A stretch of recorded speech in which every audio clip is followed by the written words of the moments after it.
jingling too. Come on, it's lovely weather for a sleigh ride together with you. Outside the snow is falling and friends are calling you. Come on, it's lovely weather for a sleigh ride together with you.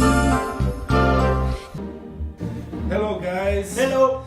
Well, welcome to Ask Your MC, the second episode. Great Christmas edition. Ho, ho, ho, ho, ho. Yes, so let's proceed to the questions, Ludo.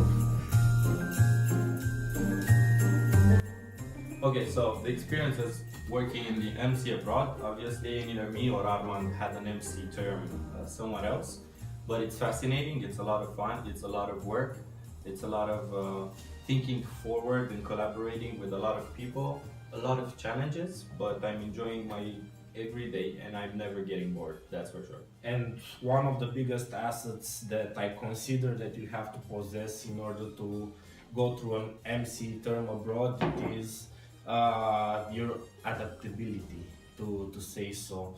Because first you have to challenge yourself, and then like you are challenged by the team dynamics, coming from different backgrounds, from with different skill sets. And then like it is the challenge, as I said before, because of the way you have to approach DLCs in order to spread the message. So the experience of working an MC abroad is definitely challenging. It has a lot of more challenges than expected, and I think that a big part is also the country. So it's not just that you have to adapt to a new entity, but you also have to adapt to a new country, to a new language. But overall it is very interesting and you learn something new every day. So yeah, it's very, very cool. And working in an MC abroad is an experience that is very challenging. You don't have to only adapt to the team, but also to the culture in the country, to understand the day-by-day habits, the day-by-day any details that you need to understand. So I think it's a fully experience. It's adaptation in all levels, and I'm really enjoying it. On this, I would only add that here the LC reality is very, very different, very, very multicultural, very specific in all means. So it's fascinating. In Sweden, you see this difference between the LCs, but it's not as obvious as here, and I think it's a lot of fun. Actually, I have been in MC last year in AIESEC in Tunisia, and then I decided to go for FACI, and then I joined at AIESEC in Switzerland. I wanted to apply to, and there is a huge difference between both MC terms, because first of all, in terms of number, for example, AIESEC in Tunisia was 12, and in AIESEC in Switzerland we are 8. And the second point also is the full-time job. AIESEC in Tunisia, we weren't like full-time job. It was also with our students, like with our courses, and we go also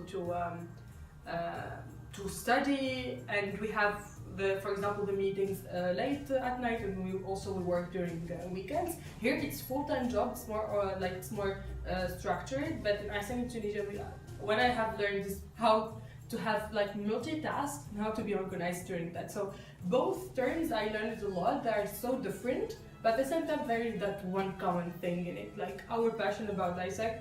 And for me, this is why I wanted to go for another like AIESEC, and I love being in AIESEC and AIESEC in Switzerland, and yeah. In Brazil, the MC, there are 22 people. So here are only 8. It is already being a huge difference between like the amount of people in the team. Plus they live all together. So 22 people working and living at the same place. Oh my god. 24/7. And yeah, also the structure of the MC is different from ours. They have more resources. The amount of exchange they do, it's way bigger. Like last year, I guess they managed to have more than 7,000 exchange, and each LC, like for example, my LC is not from a big city, and 1 month ago we already managed to have 400 realizations.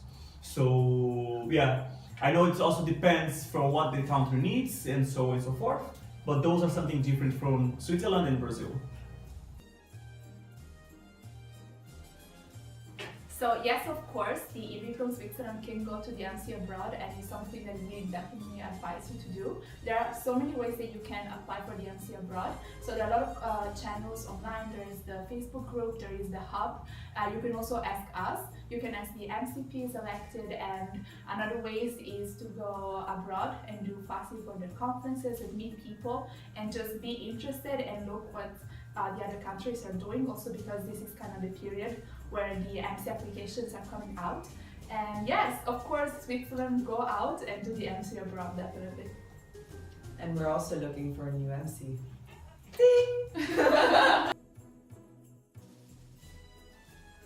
Well, actually, I think that everyone that really wants to, can be an MC. But I would say that the willingness to impact is one of the biggest characteristics that a person needs.